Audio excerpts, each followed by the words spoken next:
Good evening, everyone. Thank you for attending the Regional Affairs Directors Training. We appreciate you being here and spending your time with us this evening. Joining me today is our student intern, Region 6, Sean, and our past president, Cassandra, will be also joining us on this presentation. They will be participating throughout the presentation, and this will be for us facilitators. We will be adding information to each other's presentations as we move through, just to make sure that none of us forget what we needed to cover. So with that, next slide, please. And so this is the presentation. Next slide. So many of your duties and responsibilities, hopefully, since you all attended, or most of you attended your the board meeting, you have an idea of your roles and responsibilities as RAD. You have the key to, you're the chair of the region, and you are responsible for overseeing the region. So you are that official spokesperson of your region. Many of you already know you serve as the board of directors member, so you're a voting member of the board. But your major role is to maintain and establish our communication with your SBAs. That means you are the conduit of information flowing back and forth from the board of directors to the region to the SBAs. And that communication is essential to the SSCCC keeping up with our constituents and really representing 2 million students across the state. Without that, when there's a breakdown in that communication, we are not in touch with our constituents as we need to be. And that means getting out on the ground. We talked at the board meeting about visiting your SBAs. In the past, we have been very we've been doing many of our DAs and our meetings at the on Zoom.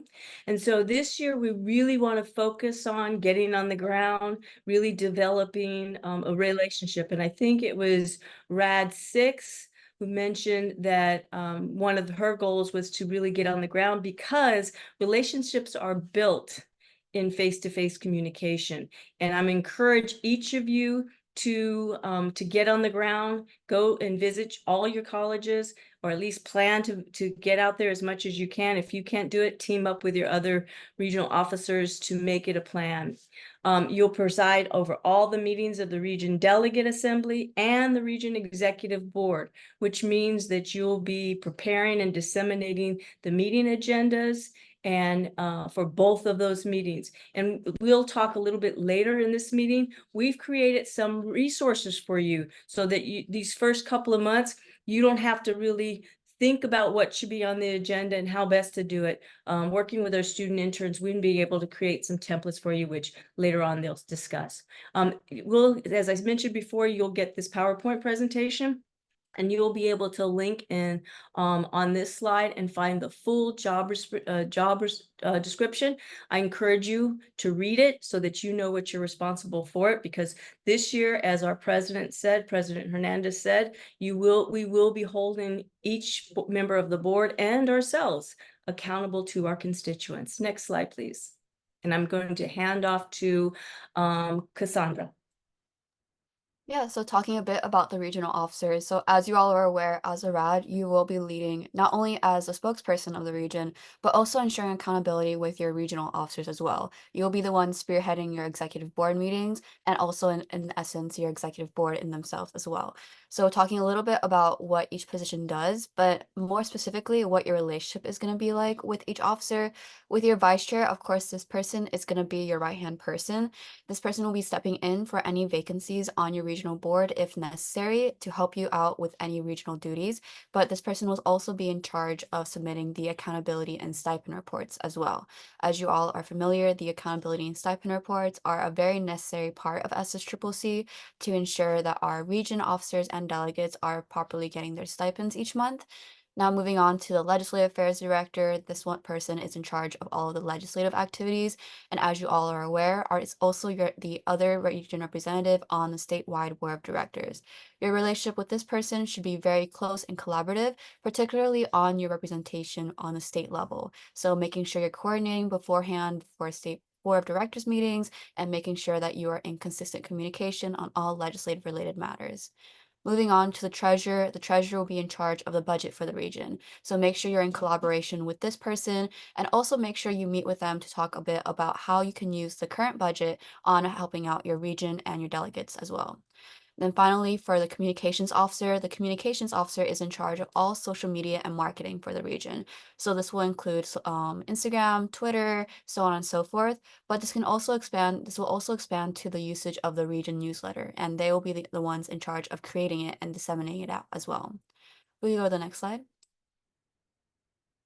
Now we're going to talk a little bit about the internal regional committees. So each region will have their regional committees going on. So the executive board, which is what the RAD will be chairing.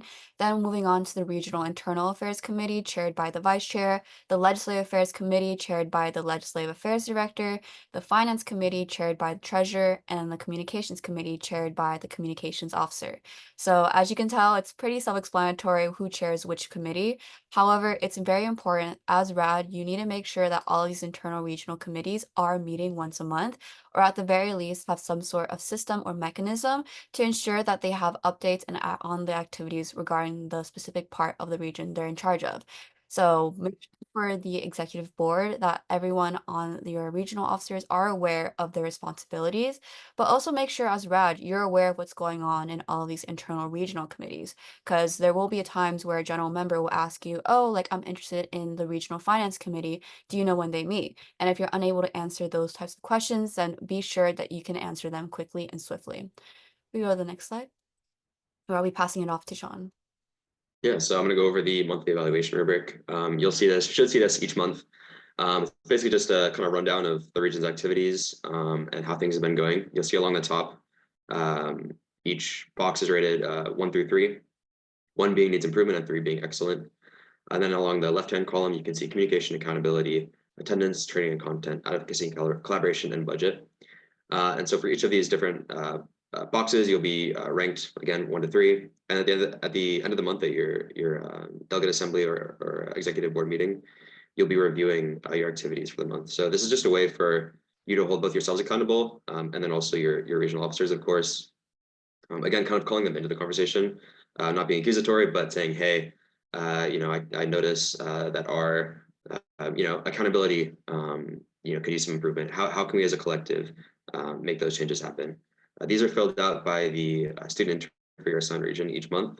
If you don't have an assigned student intern, one of the other student interns will fill it out. So it's meant to be very like bipartisan, not bipartisan, non-biased. There you go. And yeah, it's just a way for you to keep track of changes throughout each month and then also over the course of the year. You can look back at last year's rubrics to see what went well last year and what didn't, maybe what challenges to expect for your upcoming terms. So I'm going to pass it back off to you, Cassandra. All right, going on to the next slide. We'll be talking a bit about delegate assemblies. So you guys are required to host a delegate assembly each month beginning in September. And of course, these are monthly, and as RAD, you will be chairing these meetings. Now, delegate assemblies are going to be the best time of the month for you to be getting input from not only your delegates, but also being made aware of what's going on in each of the SBAs of your region. So really maximize the time that you will have each month when you meet with everyone in your region by providing training sessions, by asking them what do they want to see from the region, how can the region engage with the other SBAs, so on and so forth. These are conversations, and this is going to be the time where when you meet in the board of directors, you will be able to recall back, like, okay, like I know Dion's SBA has been really talking a lot about basic needs and textbook affordability. When there's a textbook affordability item on the board of directors agenda, I will know that a school of my region has interest in this because your time on the board of directors is supposed to be met representing your region. So that's where the delegate assembly will come into play, is making sure you're able to collect that feedback and knowledge so that you can bring it forward in your advocacy efforts. Now, it's really important, again, for the delegate assemblies, you will be provided an agenda template for the first 2 months, and we'll be going into that a bit later, but we will be making sure that you guys are supported throughout your first 2 months of holding a delegate assembly. And I would like to remind everyone that if you would like staff to attend, then please again make sure you give them a 5 days notice and hold your meeting during working hours. So working hours will be Monday through Friday, 9 to 5 p.m. If we go to the next slide. Now going into the executive board meetings, you again will be required to host an executive board meeting each month starting in September. Now these meetings are monthly, and I would like to know you are required to host one in September. However, you should start meeting in August. These executive board meetings is going to be the time where you first meet with your executive board, aka your regional officers, for the first time before the delegate assembly. And this will be a time where you all will strategize on the efforts of the region, how to improve from last term, and what sort of growth and trajectory you would like to go on for the coming term. So it's really important you maximize this time as well with just the regional officers. And if you want to assign tasks to your regional officers, this would also be the time to do so too. And again, I would like to remind everyone, you will also be getting an agenda template for the first 2 months of your executive board meetings, which we'll be going into later, of course, but we want to make sure that you guys are all supported. But executive board meetings are just a great time to make sure your officers are supported in not only their efforts as a general officer, but also in their efforts of checking in on how the internal regional committees are doing in terms of planning and meeting as well. Now, if we could go to the next slide, where I'll pass it off to Sean. Yeah, so now we're going to get into Robert's rules for a little bit. So if you can just use the raise hand feature if you've used Robert's rules before. If it's activated, it might not be activated. Oh, there we go. Okay. All right, so it looks like a good amount of us have used Robert's rules. You can go ahead and put your hand down. For those of you who haven't, that's totally okay. Part of the learning process. So the 4 different types of motions that you're going to come in contact with, for the most part, are going to be main motions, secondary or subsidiary motions, privileged motions, and then incidental motions. And I'll have some examples of this later on. I'm going to go over kind of each type and just a brief example. So main motions are going to be introducing business. So if you're voting on allocating funds, that'll be a main motion. Or sometimes you'll be voting on taking a stance in the board of directors meetings. Those will usually be main motions. Secondary or subsidiary motions are amending that motion. So, typically amending the motion. Again, we'll get into that a little bit later, but that's the most common type of secondary motion you're going to come into, is amending the main motion. So let's say you're allocating $5,000 or something. You think that's maybe a little too much, and you say you can move to amend the main motion to strike 5,000 and insert 4,000. Privileged motions don't relate to the motion, but are dealt with immediately. So point of personal privilege, if you need to use the restroom, something like that, that's usually when that's used. And then incidental motions change the way a motion is being handled. So you can also divide the question, that's a common one. So that's, for example, if you move to allocate, let's say, $2,000 to the graduation event and $3,000 to the after party event. Someone can say, I move to divide the question into in voting $2,000 for the grad event and then $3,000 for the after party event. And then you're going to be voting on 2 different motions, one after another. So there's also a hierarchy of how these motions are dealt with. Main motions are usually going to be dealt with actually last. They'll be made first, but then dealt with last, because the other motions, the secondary and subsidiary motions, are amending those motions. Privileged motions go right to the top. So if you need to use the restroom, point of personal privilege, that happens right away. And then incidental motions also usually happen right away. And there's also rules about debate and that kind of thing. But that's getting kind of into the weeds. So there's a resource that I'll share in the chat a little bit later that kind of goes a little bit more into depth with each of those things. And then if you have any questions, you can put them in the chat as well. So we're going to move on to the next slide. So this is an example of how to handle a motion. Like I said, is first moved. So again, to use the budget example, I moved to allocate $5,000 for a graduation event, let's say. And then let's say Cassandra would like to support that motion, would like to second that motion. She doesn't need to raise her hand, she just says second. The chair of the meeting then restates the motion. So remember, in your delegate assemblies and your executive board meetings, you're going to be the chair. And so you should be the one restating the motion. And however you restate the motion is the way it's going to be handled. So your other board members, or sorry, your other committee members should be making sure that you're stating the motion correctly and holding you accountable. The motion is then debated. So debate opens, usually go pro con. So whoever makes the motion has the right to go first. If they have no comment, then another person that has a pro can go first, and then you move over to cons. If there is no con and there's just pros, there's really no need to let the conversation drag on for too long. That's how meetings can drag on and on. So, you know, if there's no con to go to, there might be a discussion about, okay, let's maybe just vote. So number 5, of course, the motion is put to vote by a chair. So that's the chair's call, repeats the question and what each vote would mean. So for the $5,000, the chair would repeat the motion and say, all right, the motion on the table is to approve $5,000 for a graduation event. Voting the affirmative means to approve the budget, and voting against this motion would reject the allocation of $5,000 for a graduation event. Again, make sure the motion is stated correctly. So if you're the committee member, you're holding other people accountable. If you're the chair, other people are holding you accountable. And then the ultimate results of the motion is announced by the chair at the end, just so everything is very clearly laid out. I mean, that's reflected in the minutes as well, which we'll get into later. So next up, I believe there's a nice little Kahoot, and I'm going to pass it off to Cassandra. Way to spoil my introduction, man. But yep, Kahoot. We will now go on to our Kahoot. I know this may bring you guys back to Zoom instruction, but we also understand that you guys already had a very in-depth discussion and training on Robert's rules. So to test your guys' knowledge and knowledge retention, we're going to be putting your guys' knowledge on a test through a fun Kahoot. So Emily, if we could go to the Kahoot, we're going to share the game pin momentarily. So right now, take out your phones and pull up kahoot.it so that you guys can log on. So this will be a very fun little thing to do. Yeah, let me unshare and pull up the Kahoot. All right, thank you.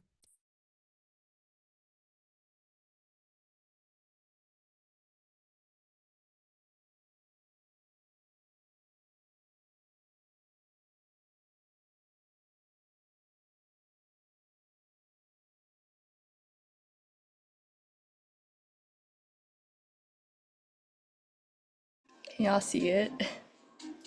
Yes, and we can hear it too. So with that Yeah. fun music, please go in the Kahoot and we will be able to start shortly. And if anyone's having issues, be sure to PM me.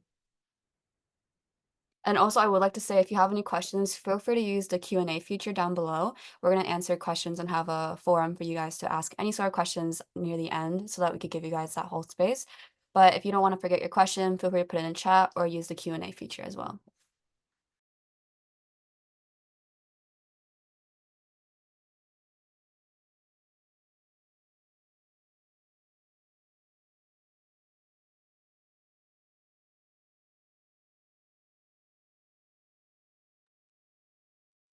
All right, I don't know how many people are here, but we'll give everyone 30 more seconds and then we'll get started.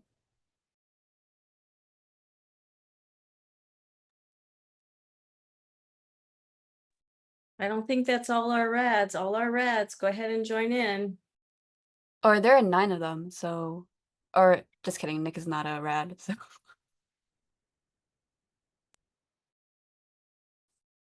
Okay, start when. All right, we'll just get started then. If you guys couldn't get in, then watch and spectate and answer along mentally. Oh, wonderful. We'll now get started. So click start, please. So the first question is going to be in 2, 1. So we went over the 5 motions. Which of the following motions do you guys use to move the most?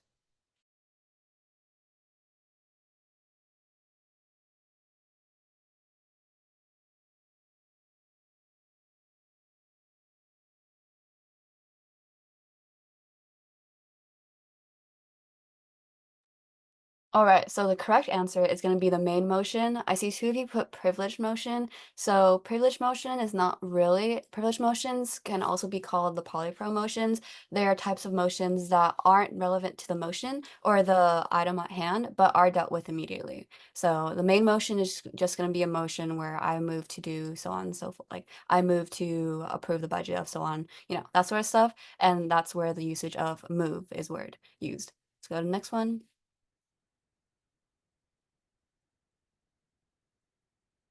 All right.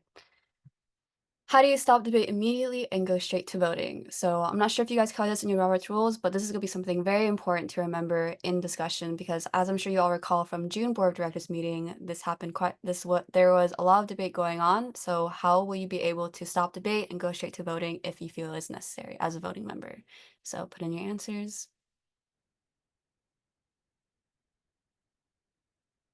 All right, so the correct one is I move to the previous question. I see a majority of you said I move to stop discussion. So this is more of a wording thing, and for the chair, they can say if you use the wrong, if you say I move to stop discussion, then oftentimes the chair will just be, do you mean you would like to move to previous question? And you can figure it out. For moving to table the motion, this is not necessarily how you would go straight to voting. Moving to table the motion means that you wouldn't have any action on the item and instead pause and postpone any action taken on the item at hand. And then I rise to a point of information. None of you chose that, so great job. But that one is just not a phrase used in Parley Pro. So the correct answer is I move to previous question, which again was stop debate immediately and go straight to voting. Next. Oh, Jerry on the up.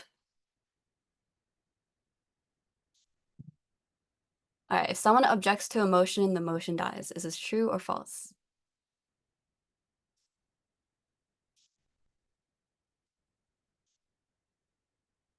Wonderful. Okay, so this is false. If someone objects to a motion, the motion dies. That is not true. So if I see one person chose correct or true, so when someone objects to a motion, the motion will not immediately die. Instead, it will, depending on the motion, go to pro-con debate or go straight to voting. So for most of the motions that you'll be making, like a main motion, it will often go to pro-con debate with what Sean said earlier. If there is an objection, then the pro will be the maker of the motion going first, and then the con being the objector, and then both going back and forth for pro-con debate. Now, if someone objects to a motion and the motion is not debatable, and these are not used as often in board of directors meetings, so you will not run into this. This is something more prevalent for General Assembly. I unfortunately recall a lot of this happening when there was an objection to a non-debatable motion. Then at that time, you would go to straight to voting. So it would be a roll call vote or a roll call / poll everywhere vote because there was an objection. So there would not be the ability to do unanimous consent. Going on to the next one.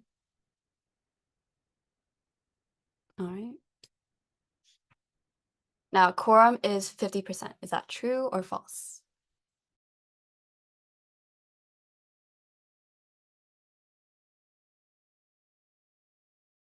Alrighty, good job, most of you. It is incorrect. Quorum is actually 50% plus 1 voting member. So if you have 10 voting members, quorum is not 5 members, it will be 6 members. If we could go to the next one.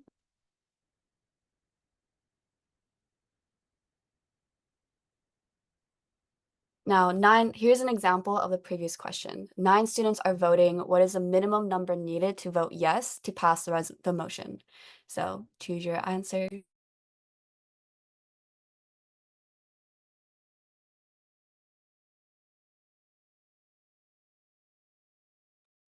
All right, so the correct answer is going to be 5. Good job, everyone, because it is 50% plus 1 voting member. So I'm glad to see majority of you were able to pay attention to the previous question. We can go to the next one.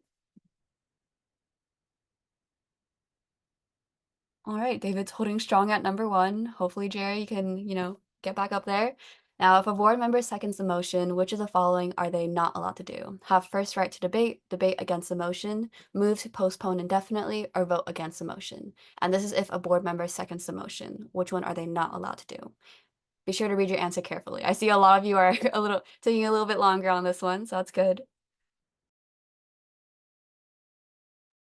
All right, so the correct answer is have first right to debate. As I said earlier, the person who has first right to debate, if there is an objection, is going to be the maker of the motion, not the one who seconds.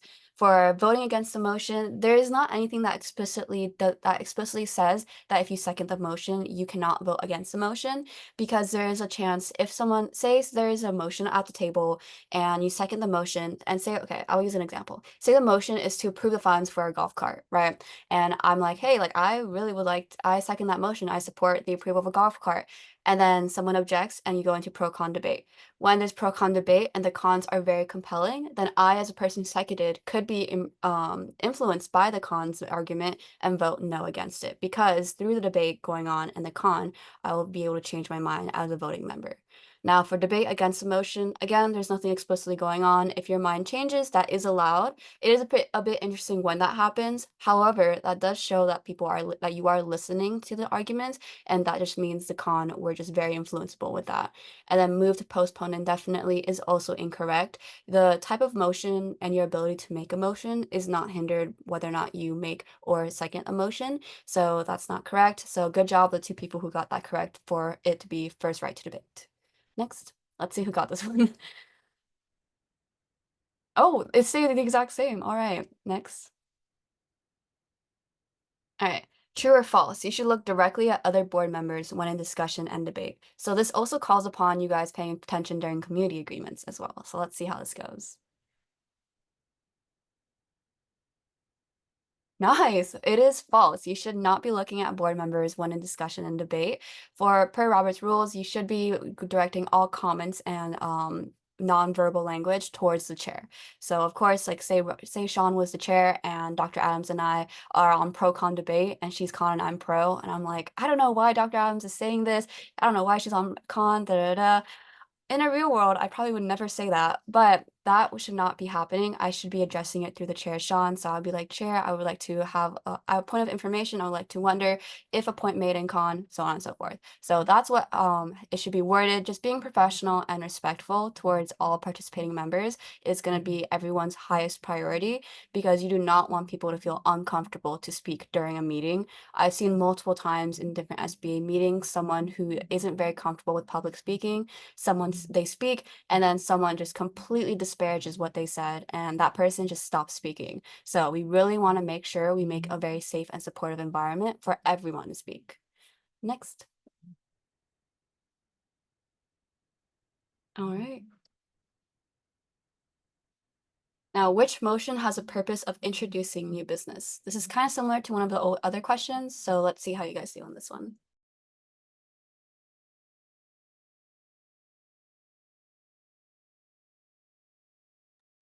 Alrighty, it will be a main motion, same as the other question, but this is more of an addendum to it. Now, let's see what you guys put. Privileged motion. Again, privileged motion is going to be motions that aren't relevant to the item, but will be dealt with immediately. As you all hopefully remember from GA, we had the Poly Pro mic. The Poly Pro mic was for the mic for privileged motions. So that's where people went to for Poly Pro motions and motions that were dealt with immediately. Now, let's see. And then incidental motions, again, are not going to be a motion used for introducing new business. We can go next. All right, next. If a motion doesn't have a second, it dies. True or false? Oh, that was very fast. Good job, everyone. Okay, so true. It is, if a motion does not have a second, it dies. So when a motion happens, if I move to approve a golf cart and no one seconds, then that means no one else on the board supports the motion and the motion would die on the floor. So that's why we make sure there's a second. Next. All right, next. The chair is allowed to give biased input. True or false? And as we're answering these, I really want everyone to keep in mind that you're not going to be thinking of this in only the context of board of directors meetings, but you yourself as a chair for your delegate assemblies and your executive board as well. So false, the chair is not allowed to give biased input. The chair, it has to be impartial in every manner and way unless there is a tie in the voting and the chair has to break the tie with their tie-breaking vote. Now, I would like to give a couple of examples. The chair has to be unbiased, not only in the words you say, but also your body language as well. say there's a pro-con debate on the golf cart and approving it, and the chair is nodding along and making sounds of agreement for the pro, but is very still for the con. That would be that could be construed as biased input. So you want to make sure both your verbal and nonverbal language matches the role of the chair that you will be playing in by making sure you are impartial, not only inside the board meeting, but also outside as well when in discussion and talking about this. So just make sure that you are being impartial, and also make sure that your preference is not clear at all.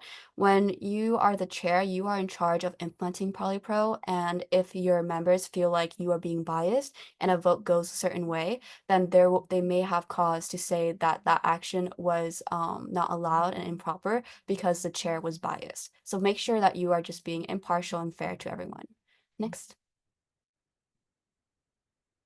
Just to comment on that quickly too, it's helpful outside of your meetings if you also remain impartial. You should be remaining impartial outside of your meetings. So if before your meeting you're talking about with someone and you hear that there's a golf cart item coming up and you're like, man, you know, I really don't see why we need another golf cart. That's also kind of influencing the vote. So be very careful about that as well. Even outside of your meetings, try and be that impartial voice. All right. Now, what is the purpose of motion to previous question or move to previous question?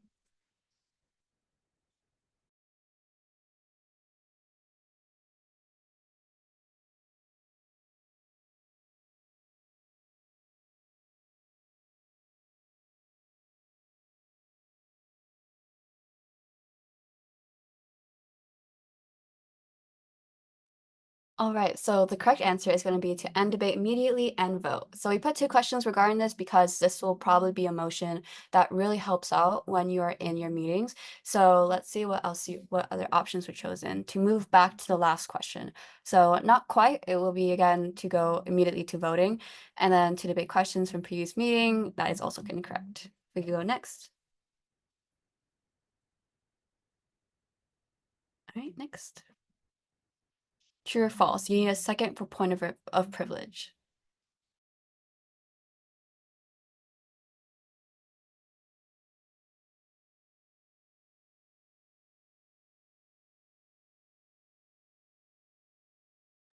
All right, that is incorrect. You do not need a second for point of privilege. Again, examples of point of privileges will be for like if you want the chair to increase the font size of whatever document you're looking at, to either scroll slower when you are reviewing a document, or also point of personal privilege if you need to go to the restroom during a teleconferencing meeting, then you'll say chair point of personal privilege, and you could just head on out and go to the restroom. That's one I've seen the most common when it comes to point of privilege, but you do not need a second, because that would be asking for a second for you to go to the restroom. And I think that's a pretty interesting thing to happen.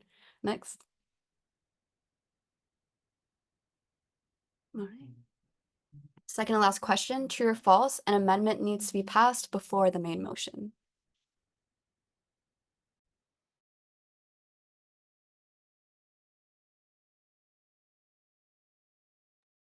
Oh, okay. So 5-5. It is true. Amendment does need to be passed before the main motion. Now, this is something that honestly, for me, I've been chairing meetings for a whole year and I still kind of forget about this, because when we're in debate, when we're in discussion and debate, we really need to make sure that the amendment is at least dealt with before the main motion is discussed. So an example would be, say we want to approve the golf cart, right? Approve golf cart funds, and the main motion someone makes is I move to approve $5,000 for the golf cart funds. And then someone objects and is like, actually, I move to amend the main motion by taking out $500 for the final amount to be $4,500 for the golf cart. Then if someone either seconds that amendment and then someone objects to that, any sort of action going on after that will be on the amendment. So if you guys were to vote and the amendment hasn't been dealt with, then you would need to make sure that the amendment either passes or fails before you vote on the main motion. So this is where it's really important for the chair to make it very clear what you're voting on, because it can get pretty confusing. Because I've had examples where we're voting on amendment, but then some members think we're voting on the main motion. Then we have to strike the vote and do the voting all over again and make it very clear what they're voting on. So that's why as chair, you need to make sure you're clear on not only what they're voting on, but what their vote means. Like if you vote yes on this item, then that means you would like to approve striking the $5,000 to be $4,500. If you vote no, then you would not like to amend the original motion. So that's an example of how the chair should be to make sure everyone's vote is informed. Next.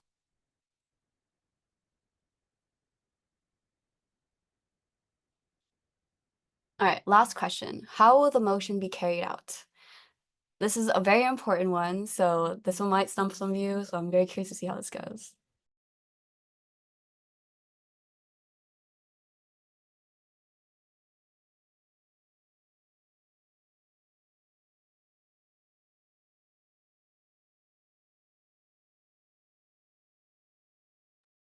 All right, so the correct answer is how the chair states it. This one is a tricky one because you would assume it would be how the motion maker states it. But again, this is why it's really important as chair that the chair restates it. So as Sean mentioned earlier, we went over the steps of the motion.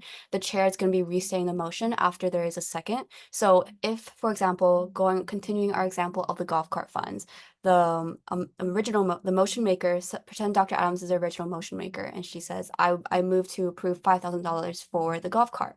And then there's a second, and Sean's the chair, and Sean's like, okay, the motion on the floor is to approve $4,000 for the golf cart funds. If no one says anything and you guys keep on in debate and then voting, then the motion would be how Sean stated it, because he is the chair and he restated it. So that is why it's really important, not only you yourself as a chair in your delegate assemblies and executive boards, but also as a member as well. If the president doesn't state the motion properly in the meeting, you have all the jurisdiction to politely and professionally and in line with community agreements say, chair, actually, I believe the motion was so on and so forth. And you want to make sure that the motion is proper so that the voting is proper as well. Because you just want to make sure, again, everyone's aware of what their vote means and what they're voting on. So it'll be how the chair states it. And that's why it's important for you as the chair to restate it, because I've had multiple times where a motion wasn't clear, so the chair will have to help out with restating it and making sure just everyone's aware of what's going on. Next, let's do the final scoreboard, though it kind of stayed the same about past questions. Okay, the Jerry on third, Chris in second.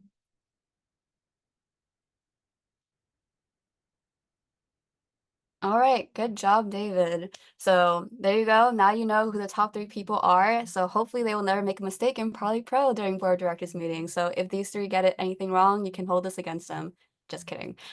Kind of. Now we'll go back to the presentation and continue on with the rest of our slides. So I'm hopeful that we will get our slides up. But yeah, and again, if you have any questions, despite the little joke I just made, it is okay if you make mistakes. I make mistakes. I made mistakes all the time.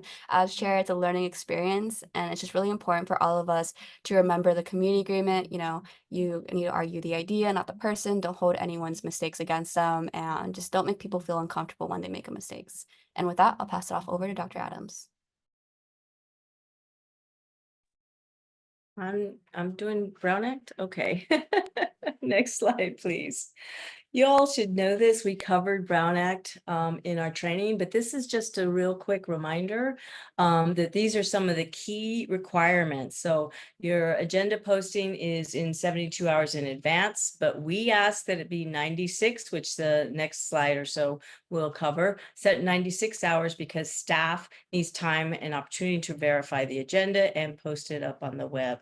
Make sure you list the member locations on the agenda. Many of you are still holding teleconference meetings, so make sure the addresses. And when you put the address on the agenda or the member locations, make sure if you're at a college, you must have a room location so that folks can find where you are on the campus. If you do not have a room location, Deja will kick back your agenda. You'll have to get the room location, and if you don't get the room location in time, you will not be able to hold that meeting. You need to specify meeting time and location. You need to post it in a publicly accessible location and on the website. So when it goes to the website, you'll send it to us and we'll post it on our website.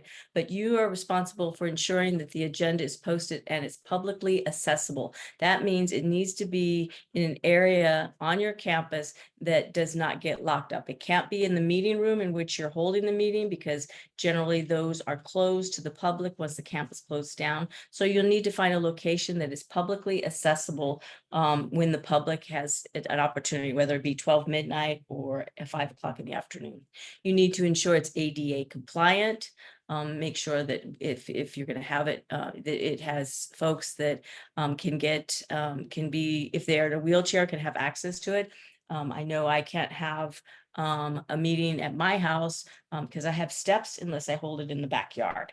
Allow public attendance and address at your meeting. And we're going to go over meeting agendas. We did not go over that during our meeting, but we will go over that during this meeting. Only deliberate items on the agenda, publicly report out actions and votes, and no secret ballots for action. So just remember these little hints when you're developing your agenda. And we'll go into a little bit more information when we talk about the sample agendas. So next slide, please. I think I'm handing this off to somebody else. Yes, Sean, there you go. So pop quiz, you can answer by yourselves. What is considered teleconferencing under the Brown Act? We can go to the next slide, please. So pulled straight from the Brown Act, teleconference is defined as a meeting of individuals in different locations connected by electronic means, both either audio or video. Through either audio or video or both. So kind of as Dr. Adams on, it must be accessible to the public. So if you're in an apartment building that's accessible and you live on the second floor, you're not gonna be able to have a meeting there. Agendas must be posted. The Act, again, mentioned 72 hours in advance, but because of our staffing requirements, it needs to be 96 hours in advance. And then also locations must be identified. So again, just reviewing what Dr. Adams said, the locations that you have on your agenda need to match where you are. So if you're not at your meeting location, you can't count as quorum. You can't be a voting member of the committee. So, you know, if your committee size is 11 people, you have 6 people on the Zoom, but one person is not at their meeting location, then you won't be able to take any action during that meeting because they won't be able to count towards quorum. Yeah, and also as she mentioned, specifying not just the general area, but also the room. So not just colleges, but also if you're taking meetings at a library, I know that's pretty common. Making sure to specify what room. If you're in a study room, identifying the number or the letter study room. Same thing, like I said, apartment building. You can't just have the building. You got to have your apartment number and all that kind of stuff. So if you go to the next slide, please. I'm going to pass it off to Cassandra. Yeah, so talking a bit about AB 2449. AB 2449 in essence is going to be used only when you are in person. So Board of Directors meetings, you will see the presence of AB 2449 exemption requests. So these AB 2449 just allows for SBAs to use teleconferencing without disclosing their location, only if they have a just cause or emergency circumstances. So this is a very, very strict bill, and one that allows for those if you had a medical or physical emergency, if you have a disability that's not already accommodated for, if you're caretaking, then if you have to miss an in-person meeting, then AB 2449 would be used. Some provisions of it is, again, you must have quorum in one location. So again, only if the meeting is in person and everyone is in one location, or at least a quorum of them all are in one location. So in essence, you will not be able to use AB 2449 if, say, your regional affairs committee, that's going to be virtual every month and teleconferencing, and you forget to submit your location to the agenda and VPRA, so your agenda is not posted, you cannot use AB 2449 because there's not quorum in one location and it's not an in-person meeting. And if you use 2449 in a in-person meeting, then you must have either your audio or your video or both on. So that's really important as well to note. And of course, you all know if there's a teleconferencing meeting, you must have your audio or video or both on. But especially for AB 2449, just making sure you are present in the meeting, that you are not able to attend.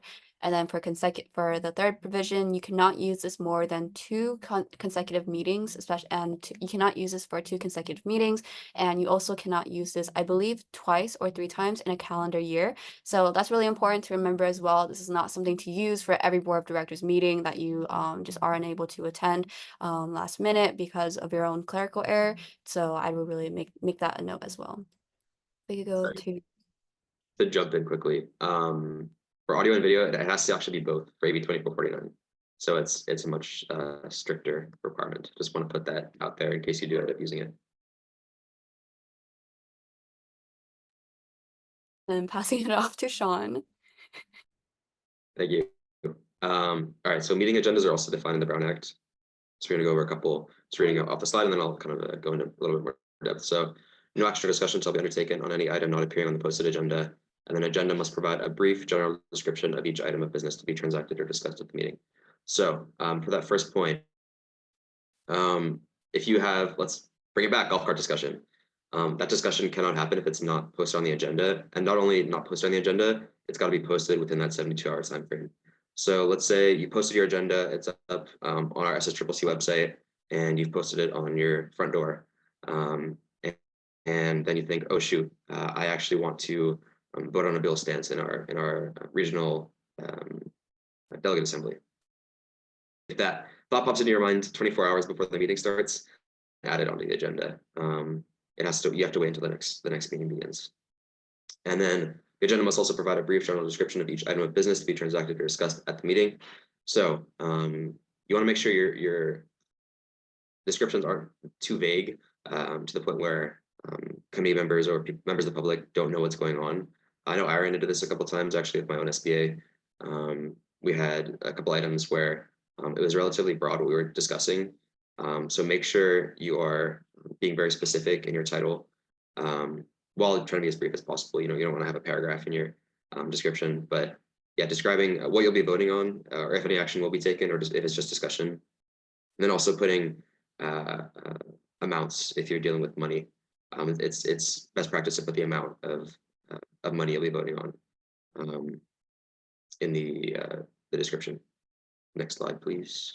And then actually just adding on a little bit too, if we go back, for your agenda descriptions, the description cannot exceed 20 words. So you want to make sure that the agenda descriptions do not exceed 20 words. And of course, if you're like 19 words in and you're struggling, then we just want to make sure that the public are not inundated with words on the agenda and that the agenda is just concisely described. So make sure you do not exceed 20 words for each of the agenda descriptions. Next slide. All right, so we're going to talk a little bit about the different types of agenda items you can have. There's discussion. So you guys will see in the agendas the distinction of either discussion, action, or discussion/action, and there is a pretty clear difference between the two. So for discussion only items, if you take a look at the example provided here for the executive roundtable, you'll see it's listed as discussion only. So when this is discussion only, that means that no action can be taken. Now, the mindset about the principle behind this is if you do not notate to the public that there is going to be action, then it's pretty unfair because say for the golf cart, I guess we really love that example tonight. For the golf cart, say you guys listed it as an action as a discussion only item, then the members will know, okay, they're only discussing the approval of a golf cart. I'm interested in the golf cart topic, but since I know they will not be taking action on it and I can't attend the meeting, I do not have to worry too much. But if you guys end up taking action on it, then the members will feel that they were not able to chime in and just at least hear what their officials are saying and ultimately taking action on. So it's really important that you properly notate your agenda items as such. Now, for discussion only items, these tend to just be roundtables, provide information, and give updates, and you actually do not need quorum to occur. So what this means is, say you are having a meeting, and you're having a meeting and you do not have quorum. As chair, I typically would recommend that you have quorum, especially if they are relevant items. And they should be having only relevant items on the agenda, but say in the case you just have a roundtable on your agenda and no actions needed, then you can proceed saying, okay, let's just go around, talk about what we've been doing for the month, since there's not quorum, and then that can be used oftentimes just to get an update on what everyone is doing. And then from that point forward, if you have any action items, it would need to be just pushed until you either have quorum in that meeting or until the next meeting when there is quorum. Now, moving on to the action items. Action items are, as you can tell by the name, is intended for formal action. And again, you need quorum to take action. So you will need to make sure you have quorum of voting members, and quorum again is 50% plus 1 voting member. So action items, as you can look here, accountability and stipend reports, we have listed it as both a discussion and action item. The executive committee will discuss and possibly take action on the board of directors accountability and stipend reports for May. So this is where you'll see we have notated it. We are going to possibly approve the accountability and stipend reports. So we have listed it as a potential action item for that, so that the public is aware of what sort of action we may be taking on their behalf. Next slide, where I'll be passing it off to Sean. Yeah, and if I could actually, or I'll go through quickly first. So we have working with student intern on agenda setting. I saw a question in the chat about asking student interns questions regarding how to run meetings. Absolutely, you can ask the student interns questions, especially with agenda setting. If you want to touch base with them and ask for a brainstorming session. I know I did that a couple times last year with MyRad. Just thinking about what to put on there, especially if stuff is coming up. GA is coming up. Maybe you want to put a little thing about resolutions, or if Advocacy Academy is coming up, maybe putting something about just general information about the conference. We do have a couple of agenda templates, which I'll show in a second. But you'll be using when to meet to figure out what times work with each of your committee members. So you want to try and do that before your committee adjourns. A lot of people actually have items on their agenda, and it's very helpful, where they'll basically ask each committee member to take a couple minutes, 30 seconds, to fill out their availability for the week, and then they'll use that to inform their decision about when to hold the meeting, the next month.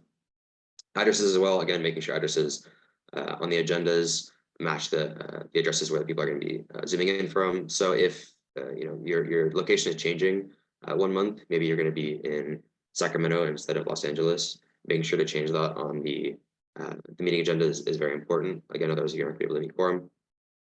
There's also going to be potentially some special elections if you have any vacancies in your region. You'll be hosting special elections during your delegate assemblies.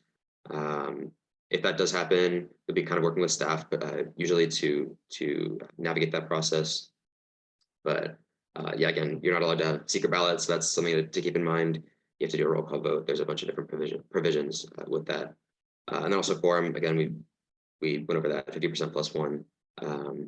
So if we can actually, Emily, if you can stop sharing quickly and I can share the templates. Thank you. All right, so you should be able to see now my screen. So we, as staff, have actually gone ahead and made templates for your executive board meetings and your delegate assembly meetings. This one is for August. This is the first one you're going to use for executive board meeting. Anything that's highlighted, you're going to need to replace. So it should just jump out at you if you haven't completed everything you need to for the agenda. But yeah, and there's also little comments that have been left by Cassandra. Thank you, Cassandra, and Dr. Adams about what should go in each of these little boxes. So you'll notice, start from the top, you're going to have the region number, the date and time, location, as well, the location of your meeting, your name, your email, all your contact information. And then also what's super important is access to the Zoom room and the agenda materials. So any materials accessed by the public, or sorry, accessed by members, the majority of the members of the governing body that's meeting under the Brown Act have to be distributed to the public. So those will go in the agenda materials tab. So if you're showing, let's say, a PowerPoint to your committee members, that should be in agenda materials, especially if it's informing a vote. You'll also be putting your committee members' names and pronouns in each of these boxes. Again, going over just each of the items, you'll have some things to replace.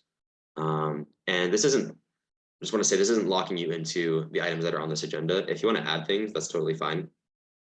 Working with your student intern of your region would be a good idea, just to see, you know, how much time it's going to take. Are we going to be adding an item that's an hour long and maybe it's going to be taking too long? Just kind of, you know, smoothing over any of that kind of stuff that might come up. But you're absolutely able to add more things to the agenda. So this is our executive board template, and this will be shared out as well to each of you. I'm going to move into John, before you move, can you go back to that? Yeah. So just a couple of things. Make sure that you remove the highlight so that you don't have the highlight on the agenda. And then I'll add a clarifying point to Sean's comment about you can go ahead and modify this agenda. Highly suggest that this first agenda be used.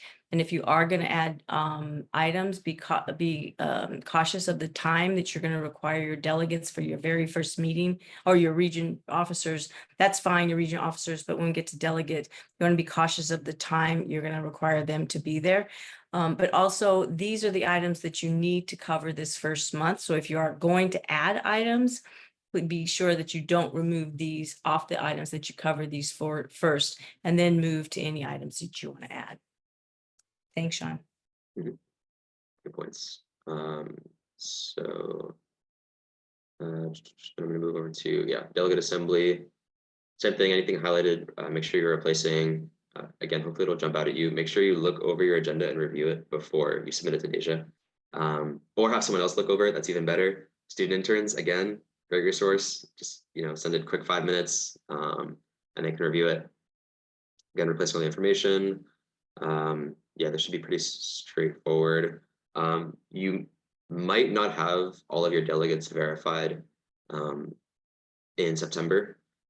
If that's the case, then still list the name of the college, and then down under name of delegate, just write inactive and make sure it's not highlighted anymore.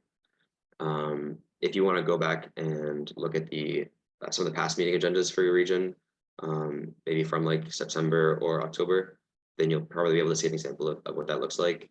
But yeah, just a note on that.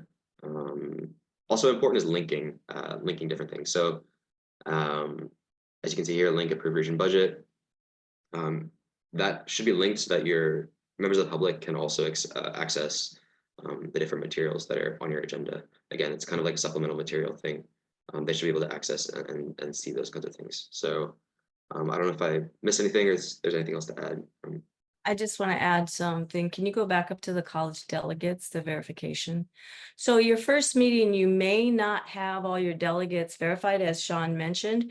But let's say you need at least 3 delegates verified to make quorum, because the quorum is not of those number of delegates you have in your region, but instead those delegates that have been verified. So your first meeting in September, you could have 3 delegates verified, and you can actually hold this meeting. The goal is, in working with your interns, to have all your delegates verified, and that'll be our goal, but you can still hold a meeting if you don't. So just know that at least 3 delegates must be verified to hold your first meeting. And then correct me if I'm wrong, two delegates have to show up out of those 3. Correct. I think you'd have to have 3. All 3? Yeah, because you'd have to make a motion.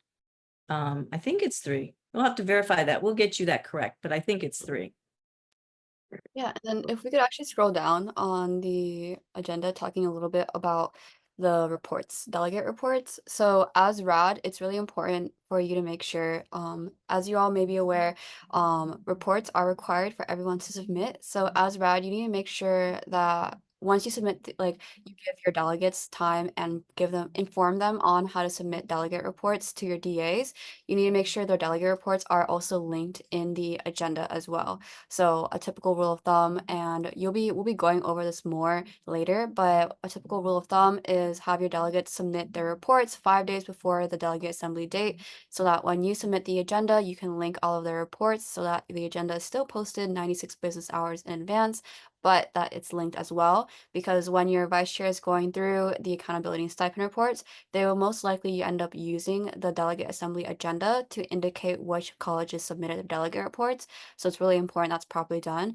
And we'll be going into more information a bit later and in our live binder about delegate reports. So I wouldn't worry too much. But if you ever have any questions on procedural things like, oh, like how should I figure out the process for having delegates submit reports? These are all great questions you can ask your vice president of regional affairs as well, and kind of making sure that they're aware of like questions you're having. It's really important you know that you have the support not only from staff but also from your vice president of regional affairs as well. And that's my comment on that. All right, I'm gonna stop sharing, and then Emily, if you could put back up the Canva presentation, that would be great. And I believe I'm passing it off, yeah, to Cassandra.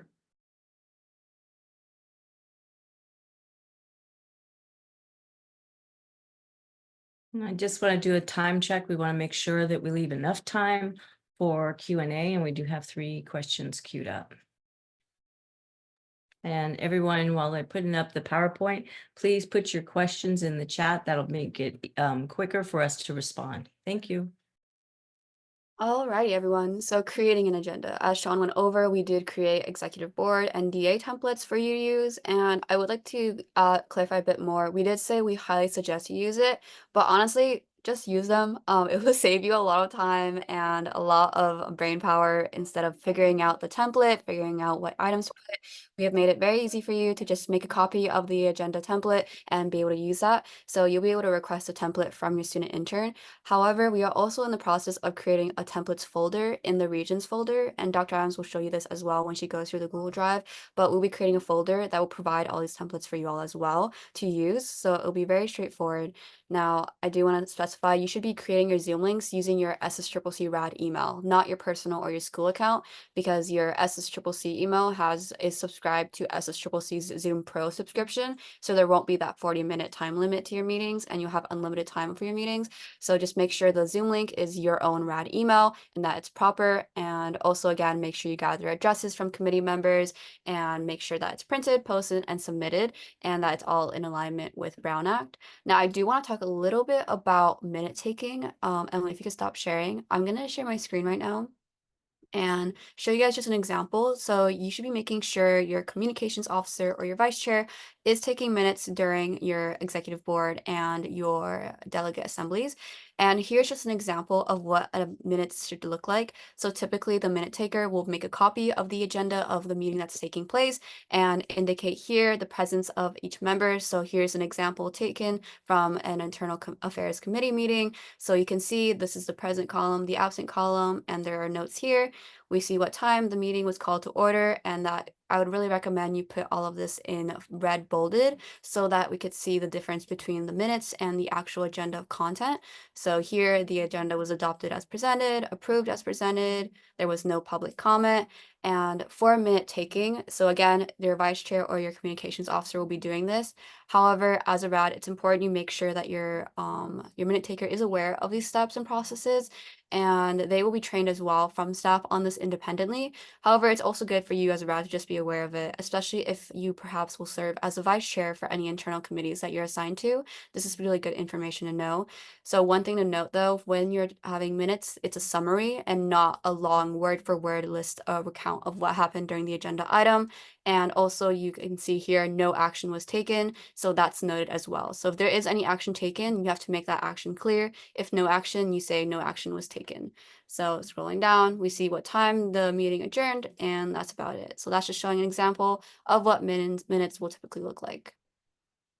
And then I will be passing it off to Dr. Adams. Thank you. And I'll just share my screen. Emily, you don't need to go there.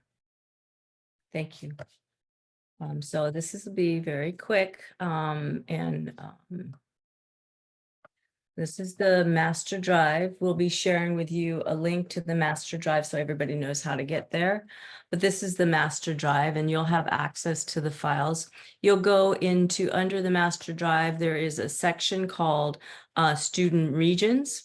This is where all the region folders reside. This is also where the meeting templates, so the DA and the executive board templates will be. And so this is where you'll go. And I'm just going to go to Region 6. We'll just go to Region 6. And so you'll see we've already created the folder for 24-25, and you'll see a list of folders. Do not change these folders. Do not add to these folders. These are the structures of the regions, and they're all the existing folders you need. If you're not sure where to put a document, check in with your region intern who will assist you. Do not remove the share properties of the folders, and do not change the configuration of them. These are set up after years of configuration, so we want to make sure there's consistency. We really need you all to make sure that you save the agendas and the minutes and any supplemental materials to this drive. And if you, as some of your regions are incomplete, that's because the RAD or the vice chair or some of your committees did not save the appropriate documents to this drive. Part of our requirement from the Chancellor's Office is to maintain the institutional knowledge of this organization so that people can go back and check and ensure that they have the records and find out the history of what happened. So make sure you do this. And so your delegate assembly will obviously be here. There's nothing here because you haven't held one yet. So just make sure that when you save it here, do not save it in your drive for RAD, save it in the master drive. One more thing is, I just want to add on to what Cassandra mentioned about the minutes. If you have a meeting and you do not have quorum, you still have to take minutes. And that's because we are Brown Act. If you have an agenda, you don't have a meeting, you take minutes, and you make sure that you document which delegates and which regional representatives showed up to that meeting and you didn't make quorum. That affects their stipends. If you don't, then you don't hold it. We have no way of knowing if they showed up and there was no quorum. So that is almost like an attendance tracker as well. So you save it, and you save it in your regional assembly meetings along with the agenda. And generally, you'll like to add a folder under delegate assembly for the meeting time and date. I don't have anything else. Sean or Cassandra, you have anything to add to that? Yeah, I do just want to emphasize a bit more. As a RAD, you should it's important, again, the institutional memory is there, but also make sure you do not alter the permissions of any of these folders as well. The permissions is going to be the biggest thing if this drive is accessible to the public. So like what Dr. Adams said, we want to make sure we maintain our institutional memory, but also make sure that everyone can access the folders. So if you want to do independent work, make sure you just save it all to this public drive so that members of the public are able to access and see what the region is doing. So just make sure you do not alter any permissions on this. Thank you. So the next slide goes to, I'm not sure who, let's see, Sean. Should I share it? Yeah, that'd be nice. Thank you. Perfect. All right.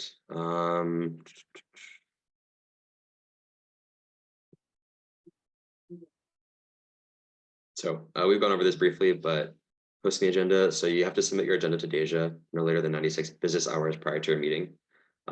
Deja, once she has the agenda, will put it up on the website, and then you also want to make sure you're using your listserv so that your agendas are going directly to your committee members. So just a quick example, if you have a meeting on Thursday at 10 a.m., you're actually going to need to submit the agenda by, if you have a meeting on Friday, this is backwards. If you have a meeting on Friday, you have to have your meeting agenda. No. Meeting on Friday, you have to have your agenda. Meeting on Thursday, agenda submitted by Friday. So Friday to Monday, Friday to Monday, you don't count the weekends. That's 24 hours. Monday to Tuesday, that's 48 hours. Tuesday to Wednesday, that's 72 hours. And then Wednesday to Thursday is 96 hours. Also, the office will be taking breaks on some holidays. So be mindful of that as well and count that into your consideration when you're sending agendas to Deja, because she's not going to be in the office on those holidays. So, geez, that was rough. but I'm gonna pass it back off to Cassandra. Well, before you do that, I just will say that Deja is very good. She will send out a message letting you know the office is closed and to post your agendas. So be mindful of that. Just watch for that. Cassandra. All right. Sorry, I wasn't laughing that much, but then when he said that was rough, I lost it. I'll now be sharing my screen. Emily, if you could stop sharing screen and talking a bit about the region matrix. And I am also very conscious of time, so this won't be too in-depth, but I do want to give you guys a lot of time to be able to ask us your burning questions. So I'm going to share my screen right now. So a bit about the matrix. So this is what the student interns are going to be working on, and this is just essentially a compilation and a centralized area for all of the information regarding your region. Now, I would like to note the RADs will not be able to edit this, as it will be the student intern working on this, and how we anticipate this being a tool for the RADs is when you are checking in with your student interns, the student interns will be sharing the screen, and you guys will be going over, okay, let's see, I'm using Region 6 as an example because it's the first matrix that popped up. I'll see, okay, like, let's see, why don't we have any information for the president of Allen Hancock and Antelope Valley? Are they verified? Why do we have an alternate verified but not a main? Things like that. And this is where you'll see information like when their SBA is meeting monthly, any comments, a link to their student newspaper. And then if you scroll down here, you'll also see the information for their student trustees and which district they're in and their contact information, as well as the civic coordinator as well, like who is the person in charge of this for each college. Now, if we'll go to the next sheet here, this is going to be directly imported from the college tracker that some of you may be aware of, and this is just going to be updated in real time of any activations happening within your region. So you'll see here, Calbright, they already have an alternate verified, and this is directly from the college tracker. Now, for the outreach tracker, this will have different tables on here. First will be the social media tracker, where you'll see the Instagram handles of both the student government and the student activities account, and then also the social media status. So seeing whether or not they follow the SSCCC page statewide, and also the region Instagram page as well. So a lot of these tables, the purpose is to help them help you see how your engagement is doing within the region and with specific SBAs. Like for example, if I was a RAD and I was going through this information and I see, okay, like in the info, Allen Hancock, we do not have the president email. They're also not verified at all. And if I take a look at the outreach, they also do not follow either our state or our region Instagram account. So this means we need to be more engaged with Allen Hancock. That's the sort of steps that you should be taking and thought process when you're looking at the region matrix with your student intern. Now down below here is going to be campus visits. The regional affairs director are required to visit each college at least once per semester, but as many times as resources allow. So when you are visiting these colleges, you'll be able to see a status with the student intern. It's scheduled, reached out, complete, etc. And you'll be able to just see your progress on each college and keeping yourself accountable in making sure you're visiting and on the ground with each college. Now going on to the next sheet is going to be the region internal tracker. This will be something the student intern is updating just to see how your region is doing as a whole, so that say you guys you and the student intern meet in January and there's a lot of red and yellow in here. What that will mean is, okay, I see that for the executive board, they did not meet at all. We did not meet at all. There's a lot of red. What's going on? Like, what's the executive board doing wrong? But then for internal affairs committee, I see they met in October, but didn't have quorum in November. How can we help them reach quorum? So that's the sort of conversations that should be happening with the internal committee tracker. And again, the RADs will not be able to edit this. So it'll be the student interns updating it. So this is just making sure there is that accountability of, making sure you guys are all meeting and your regional committees, it's easier for the RADs to track how your internal committees are doing in meeting. So that's more visually digestible. And then finally here, it's just going to be the matrix of your assembly members and senators. This information will be a bit more relevant to your LADs, but this is also good for you to know when the time comes around in the ledge cycle for you all to do local visits with your representatives. So this is just seeing a breakdown of, okay, like I see Greg Hart, the colleges that are in his area is going to be Allen Hancock and SBCC, and, kind of calling in those people as well. So that's just as a whole what the matrix is going to be serving as. And again, the student interns will be the ones in charge of editing this and collecting information, but the RADs will have viewership access to this to be able to see and get an update on it. And then when you meet with your student intern, you'll be able to go over the matrix and see how the region is doing as a whole. And Thank you, with Cassandra. So I just pull that back up again real quick. So I just want to say a verbal thank you to all of our interns, and particularly Cassandra, who's done really heavy lifting on this. While you all may not appreciate it yet, you will appreciate it when you're doing the work in the region. So our interns will be instructed on how best to have these conversations with you all. And so they'll be helping you and guide you on how to use this. They'll be receiving training next month on this, and then they'll meet with you all one-on-one and walk you through it. This is going to make your life easier. It's going to organize, but it also will give staff a way to see where we need to provide assistance to you all for tracking purposes.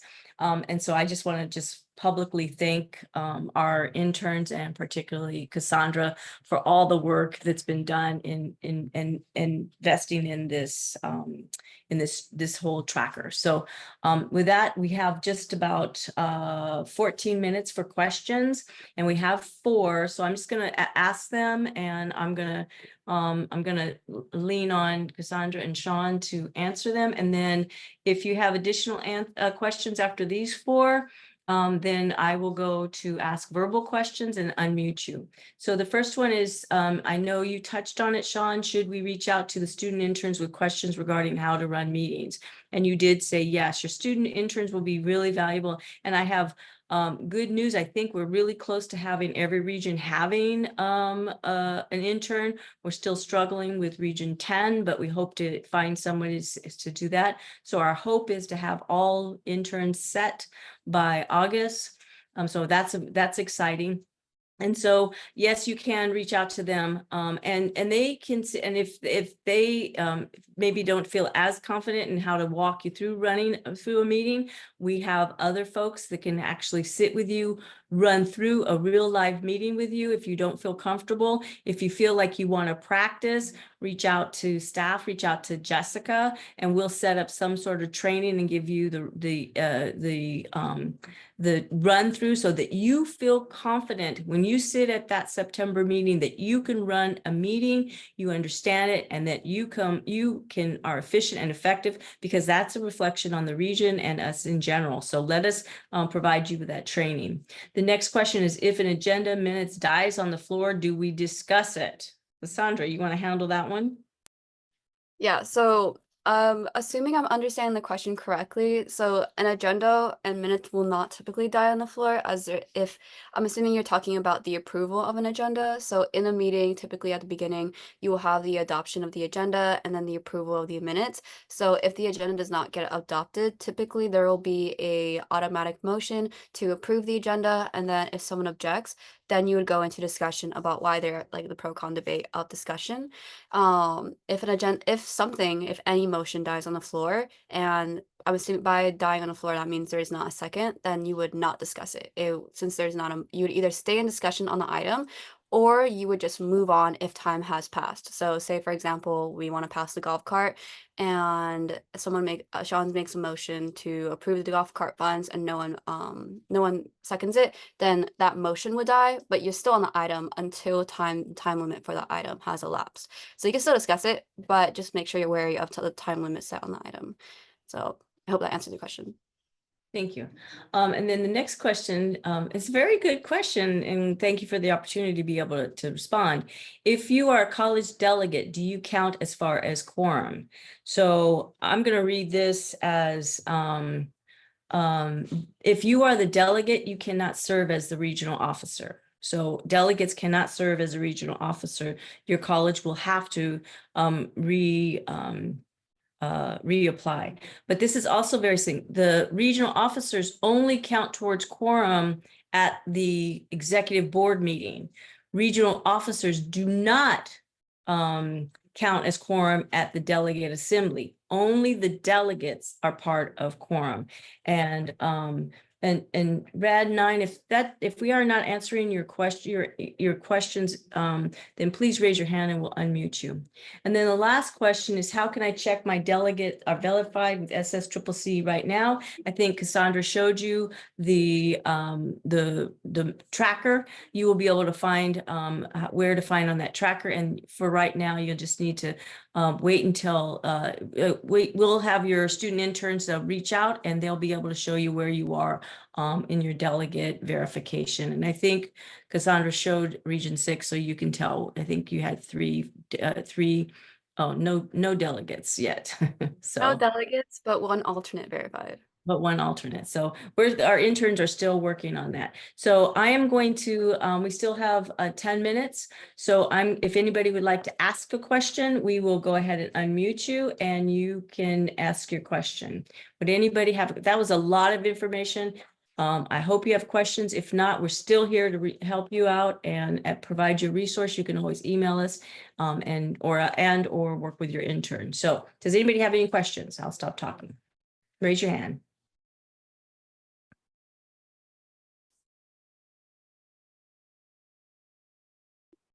Yeah, it's your chance to ask a question. No questions is a stupid question.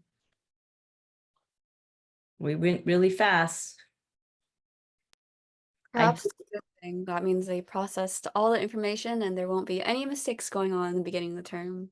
Or they're still part of the fire hose. I will say that we did get one question about the PowerPoint. The PowerPoint will be sent out. So we're going to send out the PowerPoint and a survey, a feedback survey, so you can tell us how we did on the training. This is the first year we are doing this training, so we hope it's valuable for you all. But are there any questions? Any questions at all? Nick, you want to start us off? You did such a good time at the last meeting.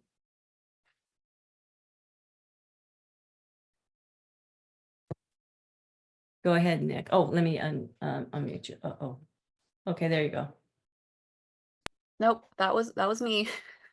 Oh, sorry. Where are you? Oh, I moved you. Hold on. Raise your hand again, Nick. Sorry. Oh, here you There we go. go. Okay, go ahead. On the Kahoot, one that I got wrong was not looking at the people speaking, looking at the chair. And so our SBA room, it's kind of like a round table. Is there anything like, should we be all facing the front where the chair is? Or is there any sort of format that you'd recommend for a room when we're holding a meeting? I wouldn't say that's a huge worry. I think when we were going over the Kahoot, for that, it's more just like eye contact. So if you're like naturally facing someone, then that's perfectly fine. But in terms of like eye contact and like the way you direction your body, say like keeping into account like our board of directors, your guys' board of directors meetings and how you guys are oriented, say you're a con and then the person who's pro just happens to be directly in front of you, then in those cases, I would say just like maybe angle your body, but just the goal with that is just to make sure you're not engaging in a direct conversation and just not making eye contact with the person who is a pro, because it can feel a bit of an attack or someone may feel uncomfortable. So that's the point of the chair. So again, using the example I just said, if the person just happens to be in front of you, I would just say make eye contact with the chair or turn your head. But it's not a huge, like the bit number one priority. Like if you accidentally take a look at the person who's speaking the first couple of times, that's perfectly fine. Just be aware that you should not be directing anything, both verbally and non-verbally, to the people who have spoken besides the chair.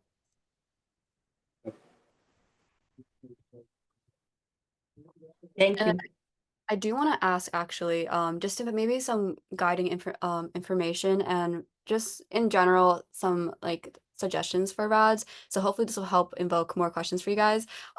When you guys are having your delegate assemblies, are you guys all aware of when you guys need to host not only your delegate assemblies, but your executive board? Just give me a reaction of a thumbs up if you are. And if I don't see a thumbs up, then I'll assume that's a no. No one knows when you're supposed to host your first executive board. Okay, Chris, you know. So right now I'm assuming, okay, Chris, David, Lawrence. So, all right, I'm seeing So 3 of you know when you're supposed to hold your exec and your first exec and your first DA. So that means that means we did not cover it clear enough in here. So give me a second. We're in the process of creating a document that encapsulates all the dates of which you are supposed to hold your first DA, your first executive board, so on and so forth. But I do actually want to give Sean, why don't you take a crack at answering when is the executive board first supposed to meet and the delegate assembly? Well, the executive board is supposed to first meet in August, and the delegate assembly is supposed to first meet in September. When I showed the agenda templates, you'll notice that the executive board meeting template that I showed was for August, and then the delegate assembly one was for September. Yes, correct. So I kind of use him as an example because he's my first name on the screen. I didn't want to put any of the other rads on the spot. But yes, so you should be having your first exec in August. And again, you want to make sure your first exec is used as not only a time to introduce each other, but also to be prepared for your first delegate assembly as well. You want to make sure all the regional officers are aware of what they're going to be talking about, what the DA is going to look like, and so that they're prepared. And then your first delegate assembly is going to be the same model, but on a broader scale of ensuring your delegates are aware of their roles and responsibilities. And staff is also currently working on a delegate info packet, and we may be doing a delegate training as well. So please keep your eye on your email as we send out further information and training materials. So are there any questions regarding that, or, did that help guide any of you think of more questions? I have one, or just a information point. So we are actually working on, we hope to have it ready here, but we are working on a list of responsibilities that interns have. Last year, and I think I mentioned this board meeting, but I'll reiterate it here. Last year, there was a conversation about increasing stipends for regional officers, and the finance committee met about that, and the finance committee determined that we wouldn't, and the board approved, we wouldn't increase the stipends for regional officers, but instead shift some of the administrative functions to the student interns to relieve some of the responsibilities on the RAD, which is what we've done this year.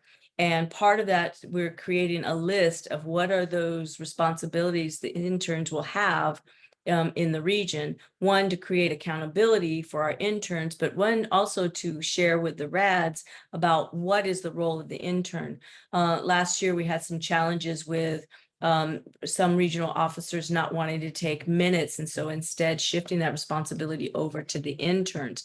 And the interns should be a last resort for taking minutes. You should always find a member of your region. Typically, it is the vice chair, and they will take the minutes for the DA and the executive board. In some of your committees, you'll have an official vice chair. But if not, you can ask another member of the committee to take minutes. But you, as the person, the RAD, are responsible for the minutes. So ensuring that they save them in the drive and they properly have been trained to know how to do minutes, or that they are accountable to get the minutes within 24 hours of the meeting. So hopefully that clarifies some pieces, but we'll also put it in the responsibility of the regions. And then also I have another question. Is it recommended to have executive meetings before the next board of directors meeting? No, not necessarily. You don't have to have an executive board meeting before the next board of directors meeting. Sometime in August is when you should hold it. Otherwise, one, you're not going to have enough time before your DA in September to really come up with your plan of action for your region. And also you'll be deducted for your stipend will be deducted. So hopefully I answered that question. One thing I will want to make, and we have 1 minute, I'm going to just make an announcement. We are working on another mandatory training for RADs. And hopefully it won't be kind of fire hose with so much information. We're going to do something on elections. Last year, we found that not all the RADs knew how to hold elections. And it ended up being a long, cumbersome process, including at GA. So we're going to go through it and we're going to record it. And so it's available before GA for refresher, but also to help to ensure that your elections are efficient, effective, and result in folks who are filling those positions. So with that, if there are no more questions, we will thank you for your time. I'll thank my presenters, Sean and Cassandra, for helping to create this presentation, this training, as well as helping to present. And then I'll thank all of you all. I thank Emily for doing the slides and Nick for asking the first question. And all of you for attending this evening. Appreciate you taking the time. Hopefully this was helpful. Watch for the slides and the survey. Please answer the survey. The only way we can get better and improve is to have feedback. So I'll promise not to make it too long. So it should take you 3 to 4 minutes to complete. So when you see it, just do it. And with that, I will, if there's no more questions, I will say good night and have a good evening.